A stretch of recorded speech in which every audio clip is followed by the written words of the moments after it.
Jean Harlow was barely 26 when her life ended in 1937, yet her legend as the original blonde bombshell continues to fascinate Hollywood fans. People still whisper about the possibility that her obsession with keeping her hair a dazzling platinum, using the dangerous mix of Clorox, ammonia, and soap flakes, might have sealed her fate. Did those chemicals really contribute to her death? Or did other forces in her complicated world take a far greater toll? In the glamorous but cutthroat realm of 1930s Hollywood, rumors tend to outlive the stars themselves. Today we'll explore the controversial truth behind Jean Harlow's final days, her notorious beauty routine, and the complex circumstances that surrounded her tragic end.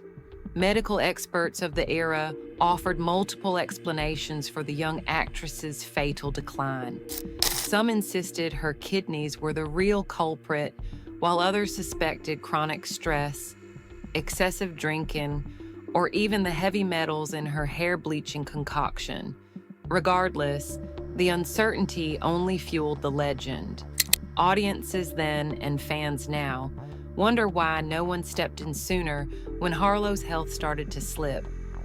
Much like her bright hair, Harlow's stardom shone with an intensity that was impossible to ignore. She became a cultural icon, revered for her magnetic screen presence and that signature platinum glow. Yet behind the captivating persona stood a vulnerable woman grappling with heavy Hollywood pressures, a controlling mother, and personal demons few outsiders fully understood. Let's uncover the forces that led to Harlow's meteoric rise, her tumultuous relationships, and ultimately the mysterious circumstances of her final curtain call. By the early 1930s, Jean Harlow's silvery locks had kicked off a citywide frenzy. Fans and aspiring starlets alike inundated their hairdressers, demanding the same bleached shade that sparkled under studio lights. Rumors spread that Harlow's hair was naturally blonde. At least, that was what the studios wanted everyone to believe. In reality, her hair was painstakingly maintained through a toxic cocktail of peroxide, ammonia, Clorox, and soap flakes.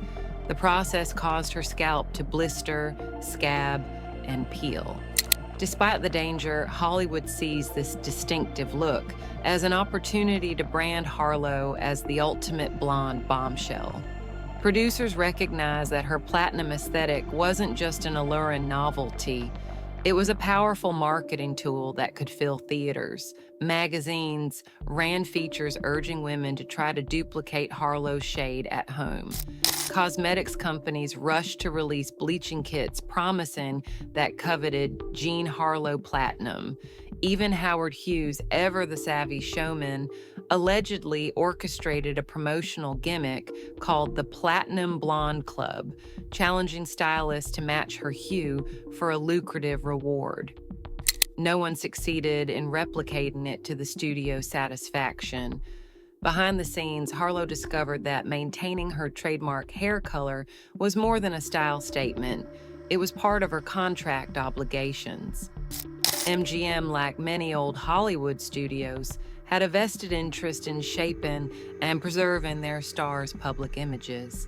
They believed that if Harlow stayed shocking, radiant, and mesmerizing on the screen, audiences would be compelled to buy tickets in droves.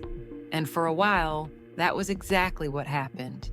The bleached hair overshadowed her early negative reviews, shifting the conversation from her acting to her unmistakable photogenic presence. However, obsessing over a brand new bleaching session each week was no small matter. Each time the chemicals came out, she risked damaging her scalp further, or even suffering chemical burns. Although it's unclear whether these bleaching agents directly caused her kidney failure, it's easy to imagine how repeated exposure to ammonia and Clorox could contribute to a weakened body, especially when combined with other lifestyle stressors. Harlow found herself at the center of a platinum craze that made her an icon, but the attention also meant she lived under a microscope. Any sign of departure from that perfect image would be seized upon by reporters and the public. But hair color alone doesn't explain Jean Harlow's remarkable hold on audiences. It was her unique on-screen persona, confident, flirtatious, and comedic, that ultimately cemented her stardom. Surviving behind that facade was far more challenging than anyone realized, and her journey to Hollywood's pinnacle began in a place far removed from the bright lights of Los Angeles, Kansas City, Missouri. Born Harlean Harlow Carpenter on March 3, 1911, the future star spent her earliest years in relative comfort, but little about her upbringing could be called normal. Her father, a dentist named Montclair Carpenter, was part of a working-class background, while her mother, Jean Poe Carpenter, hailed from a wealthier family. This mismatch meant constant tension, especially when Harlow's mother, often called Mama Jean, decided her daughter was destined for fame. Mama Jean had set her sights on an acting career long before her daughter did. When she was deemed too old to break into Hollywood, she shifted focus to turning young Harlan into the star she never got the chance to become. She rebranded herself as Mama Jean the moment her daughter began to find success, eager to hitch her own aspirations to her rising star. Gossip columns soon took note of the mother's iron control over her daughter's finances, career choices, and even daily routines. According to friends and relatives, Mama Jean's overprotectiveness bordered on suffocation. She was determined to oversee every aspect of her daughter's life, from diet plans to potential roles, to whom she dated or married. When Harlow's parents divorced in 1922, the court granted Mama Jean full custody. Harlow rarely saw her father after that. Isolated from one parent, she grew increasingly dependent on her mother's guidance, or manipulation, as some would later suggest. In an era when young girls were expected to follow parental orders, Harlow initially complied. She accompanied Mama Jean to Los Angeles, mostly to appease her, and found herself stumbling into small roles and extra work in short films. Directors and casting agents were taken with Harlow's looks, if not her acting skills at first, but the audience response was enough to prompt more offers. Meanwhile, Mama Jean hovered in the background, controlling everything from what Harlow wore to how she answered interview questions. Despite some claims that Harlow was spoiled, many suspected her mother was the one reaping the financial rewards. By the time Harlow signed with major studios, Mama Jean had effectively become her daughter's business manager, caretaker, and biggest critic. This dynamic would echo through Harlow's life, sometimes creating friction on movie sets and in personal relationships. But perhaps the strangest aspect of her early years was how quickly her mother nudged her into marriage, hoping to secure Harlow's future and also keep her under watchful eyes. Jean Harlow didn't instantly captivate critics or moviegoers. In fact, her acting was initially considered awkward, and some reviews were downright brutal. When she first appeared in Howard Hughes's 1930 film Hell's Angels, a contingent of movie insiders branded her performance stiff. She had a limited grasp of comedic timing and dramatic nuance, a situation not helped by the fact that she was often cast primarily for her striking looks. Yet, thanks to Hughes's relentless marketing, Hell's Angels garnered huge attention, and so did Harlow. The starlet's coy line deliveries and radiant hair quickly overshadowed the naysayers. Producers couldn't help but notice how her presence alone boosted audience turnout. Soon, she began landing more roles, often as a sultry foil or comedic vamp in major projects. Even if critics still dismissed her, the public seemed entranced by her energy, signature giggle, and distinctly modern style. Behind the scenes, Harlow discovered that success came with a steep price. Each new role demanded long hours on set under blinding lights, Retakes meant repeated exposures to the chemicals that kept her hair unbelievably platinum, and studios expected her to carry herself like the glamorous star they promoted in magazines. There was no off switch. Even her personal life was effectively orchestrated to fit a neat public narrative. Over time, Harlow honed her acting chops, surprising many skeptics who'd pegged her as a passing novelty. In comedic roles, she found a sweet spot where her flirtatious persona could shine through genuine comedic instincts. Films like Red-Headed Woman and Red Dust showcased a sharper wit than many believed she was capable of delivering. Suddenly, those blonde bombshell jokes started to fade, and directors began praising her comedic timing and chemistry with leading men such as Clark Gable. In a span of just a few years, Harlow transformed from an inexperienced teenager to one of Hollywood's most bankable stars. Critics who once mocked her began to change their tune, while fans celebrated her as something new, a confident, modern woman who knew exactly what she wanted and wasn't afraid to challenge old-fashioned norms. It was during this ascent that Harlow found herself involved in romances that would either shape her future or plunge her deeper into controversy. And for Harlow, drama never stayed confined to the movie screen. Before Jean Harlow became a recognized Hollywood name, she had already been a wife. At just 16, she eloped with Charles "Chuck" McGrew, a wealthy young heir who was 19 at the time. By 1927, the couple was married, living a life of parties, late-night dinners, and indulgent luxury in Beverly Hills.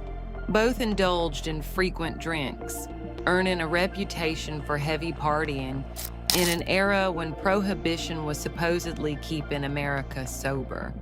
Though it may seem scandalous now, back then, it only fueled Harlow's rebellious mystique. That union didn't last long.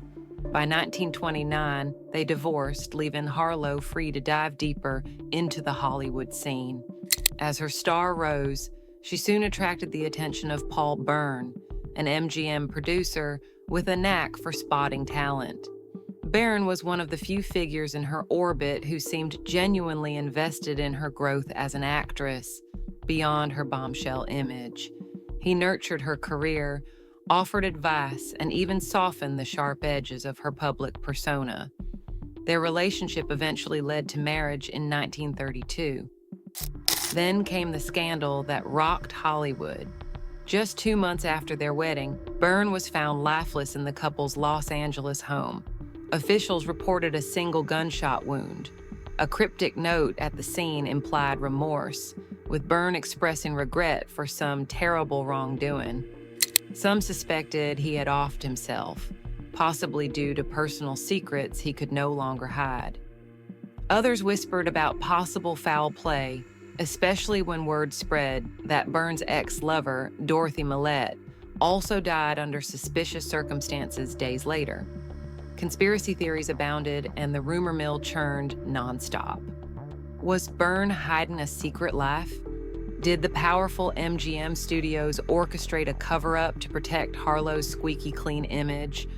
Hollywood fixers were notorious for arriving at messy scenes before law enforcement could get a thorough look.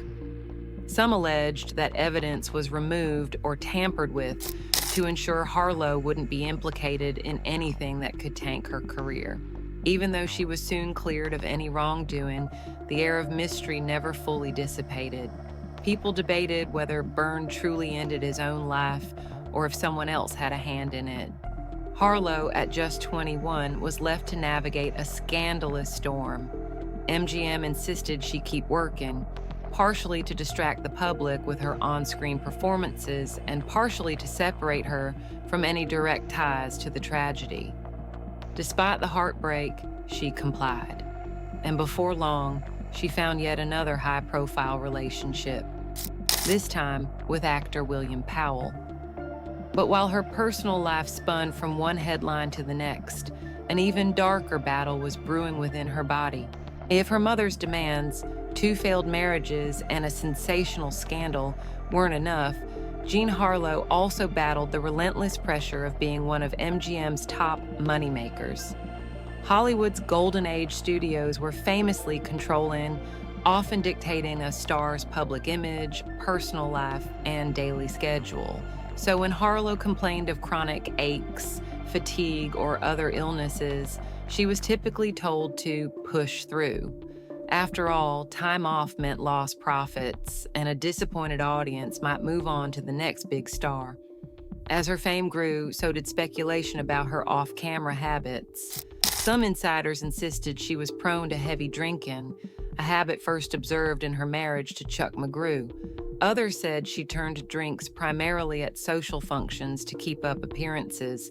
But in a demanding environment like 1930s Hollywood, even occasional excess could spiral. Combined with the harsh chemicals being used on her hair, the draining filming schedules, and intense emotional stress, it created the perfect storm for health complications. Reports mention that Harlow often appeared on set with complaints of exhaustion, but the production executives treated her like a machine built to generate hits, ignoring signs that her body was wearing down. Even minor health problems were resolved by hurried visits to a studio-recommended physician who would administer quick remedies and send her right back in front of the cameras. In those days, medical knowledge about kidney disease or even chronic toxicity was nowhere near what it is today. So while Harlow's ailments simmered beneath the surface, the show simply had to go on. At first, the signs were subtle: persistent fatigue, occasional dizziness, recurring mouth infections, and a constant need to rest between takes. Studio heads dismissed these issues as typical stress. They attributed them to the punishing workloads or rumored late-night partying, but the reality was grimmer. Even Harlow's mother, Mama Jean, refused to accept that her daughter needed long-term medical care. She evidently believed pure willpower, backed by the mother's unwavering guidance, could carry Harlow through any physical setback. The stress of hiding her deteriorating health took its toll on Harlow's mental well-being too. She was known to break down in tears between shots, only to reemerge with a forced smile for the camera.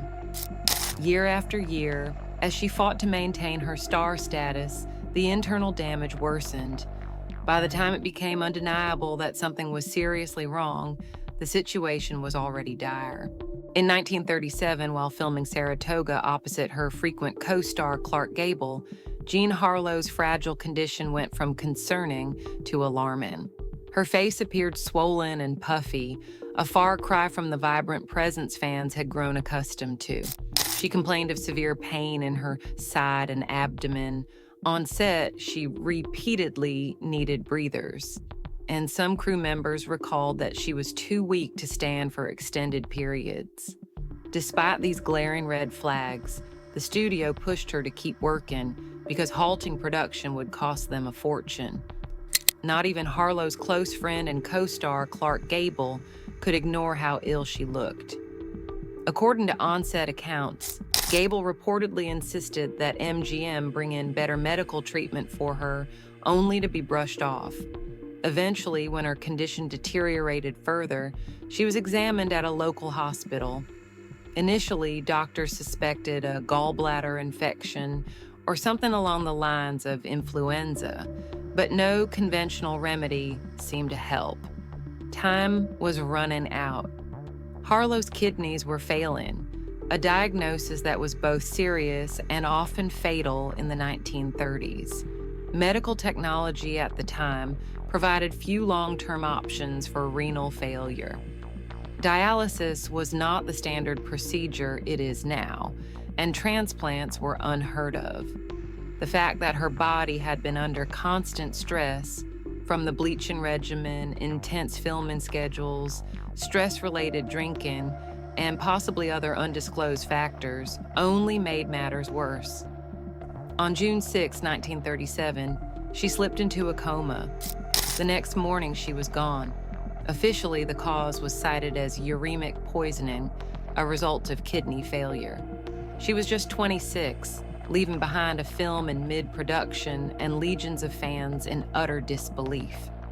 The Hollywood machine, ever conscious of public image, scrambled to rewrite press statements and finish Saratoga using stand-ins.